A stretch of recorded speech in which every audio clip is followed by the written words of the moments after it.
We certainly see it today in market prices and in everything that's happening.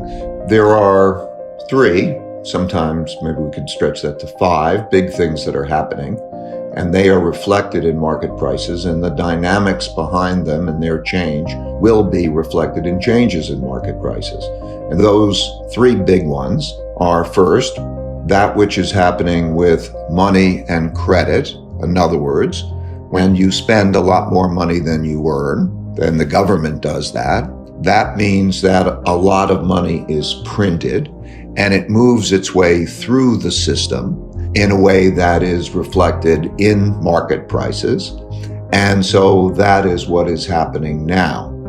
The second is the very large internal conflicts that we're having that are due to wealth gaps, political gaps, and so on, that influence the left and the right and the dynamic between them. That affects tax policies, that affects capital flows and the like, and they're reflected in market prices and will change as those circumstances change.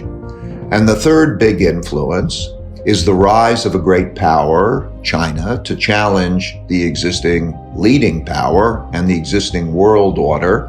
And that is being reflected in market prices, but will be reflected more as those circumstances change.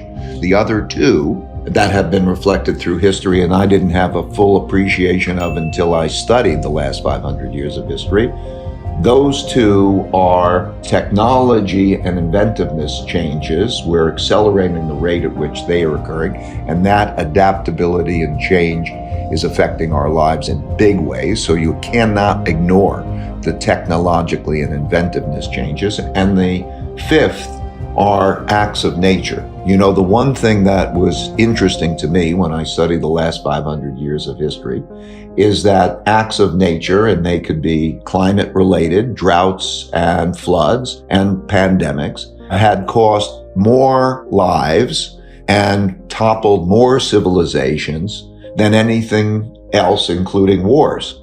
So they are something that comes along irregularly. You know, when you have the pandemic or the drought or that event that comes along once in 100 years or so, they have had big effects too. So pandemic is a reminder of those. But those are the drivers, and they will remain the main drivers. And as they change, prices will continue to change. I think you have to look at the dynamic behind those prices, and I think I would look at them a bit differently. Regarding the dynamic behind those prices, it is that we are spending more than we are earning by a lot, individuals and the country as a whole, and that we need money, partially because of the political issues, partially for all the reasons that you know. So a lot of debt is being created that is also producing the need for a lot of money. And as a result of that, we have very negative real interest rates. Real interest rates of short-term interest rates are significantly negative, and even bond yields, real bond yields, are over 100 basis points negative. And so when one looks at the return of owning those bonds, that is a very bad return. It means that if you save in those assets and you put it away, that you will lose buying power at probably a rate of 3 to 5% per year. We can guess what inflation is, and we can talk about that, but you will lose that, and that tax on your buying power makes one not want to be saving in those assets. It makes one want to borrow in those assets, and the availability of credit and that set of circumstances drives money into other assets, and those assets are investment assets as well as goods and services. And so what we see now is that stocks are not expensive, not very expensive, maybe a little bit more so than normal, relative to bonds, which are very expensive, but still not expensive in relation to cash. And so they are all having expected returns that are comparatively low, and we have an inflationary period. So it's very important to understand the paradigm that we're in. and how that dynamic works. And so as the inflation pressures become an issue and we have relatively, let's say, stronger growth, those things will start to change. And so the big question that the markets look at is how will that change as a result? Will the Federal Reserve and other central banks begin to tighten monetary policy? Because these things will change. And what will tax policies be and the like? And those things will affect market prices going forward. It's unsustainable. There's always, throughout history, a debtor and a creditor. And there's always, throughout history, the ability to create demand by creating debt and by creating money. And then there become clear preferences for doing one or the other. There are environments like the late 1970s when Federal Reserve Chairman Paul Volcker tightened money and wanted to make it good to save and bad to borrow and have credit. That set of circumstances was caused, and that action was caused by things that happened before it, high real interest rates and the like, and that produced the environment that we had, largely the disinflationary environment that followed. Similarly, the 1960s led to the 1970s. The 60s had too much debt creation due to war, Vietnam, and what we call guns and butters policies that were spending more than we were earning. And that led to the necessity in 1971 for the President of the United States to acknowledge that they would no longer be able to pay the dollar claims in gold and to default on the gold claim and to devalue the exchange rate and to devalue the dollar, which led to the 1970s, inflation and so on. So there are always, all through history, the dynamic in which there are high real interest rates and it pays to be a saver for some times. And there are times when there are very, very low real interest rates and the need to create a lot of money and credit, and it pays to have assets, the opposite side of assets, positioned in the opposite way. And that's been true throughout history. And that's the main driver. So I think when we look forward, we can use those as guides to what's likely to happen in the way of excess return. It's in fact the way the system works.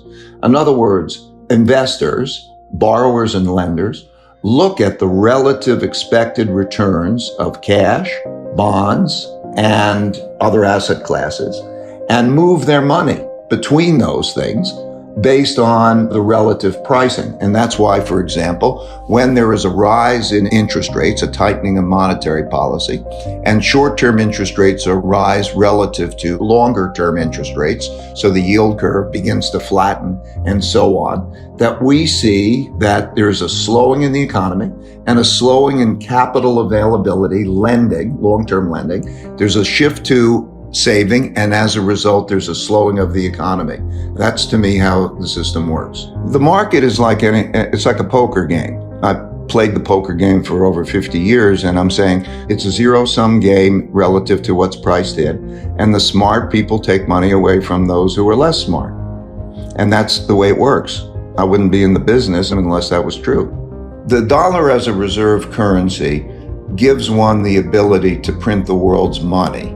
It is both a good and bad thing. Being able to create debt gives you the buying power. Being able to print the world's currency, such as when we were in the COVID crisis, and being able to print the currency that around the world will be accepted, allowed us to sell more debt, because when you buy debt, it's somebody else's currency. In other words, when one owns debt, the buyer of that debt is owning your promise to deliver them currency. And when you have the world's reserve currency, it allows you to get into more debt. Now, getting into more debt has historically, if not done correctly or not done sustainably, in a way it creates obligations to pay back. And those obligations to deliver currency and pay back have produced different types of problems in the future. So debt is very short-term stimulative and it's longer-term depressing, and the ability to do that and have others take on our liability. As John Connolly said when he was the Treasury Secretary, and the dollar was devaluing and a risk. The dollar is our currency, but it's your problem. It's a net benefit, but like most things, it's cyclical because you have to pay back and it produces problems sometimes when you pay back. So the United States is more indebted as a result of it being a reserve currency. And it all depends on, who's going to get stuck with that. There are two main sources of inflation. There's the usual supply and demand for goods, cyclical inflation, so that when there's a demand for something, that there can't be a greater amount of supply being produced for it. There's an upward pressure in that price. And so that comes from strong demand pressing up against capacity limitations. That's cyclical inflation. And it depends on how far the central bank accommodates that. So that's the cyclical inflation. The second is monetary inflation. When the production of debt is large, but the central bank produces more money and credit, that has the effect of devaluing the value of money and credit, which doesn't look like it is going down as much as it looks like other things are going up, so that you see things going up as they are now, and that's monetary inflation. I think right now we have both cyclical inflation and monetary inflation, so that if you look at the demand for everything, right now, the demand is greater than the capacity. It's really an excess demand issue provided by a lot of money and credit being put out. And we also are running large deficits. And as we start to look farther forward, we have these very cheap interest rates, which means that it pays to buy things like, let's say, houses. Practically, there's no interest rate to speak of.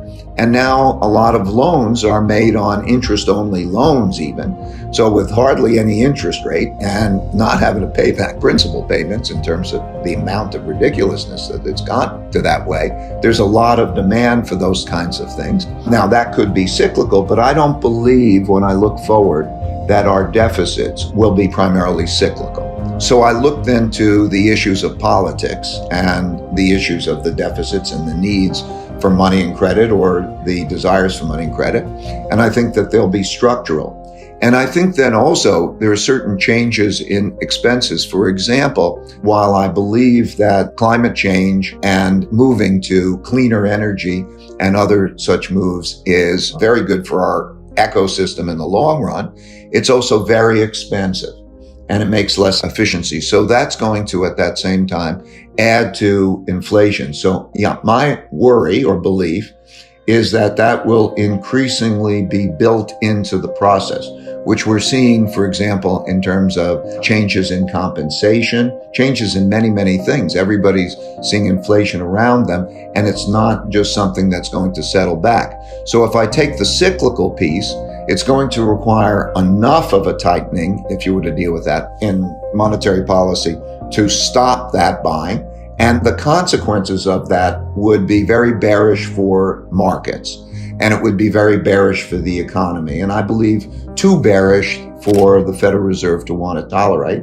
And that would only deal with the cyclical inflation pressures, whereas at the same time, we have the structural issues of those kinds of deficits that need to be monetized. So for those reasons, I don't believe it's transitory, that we will go back to what we experienced before.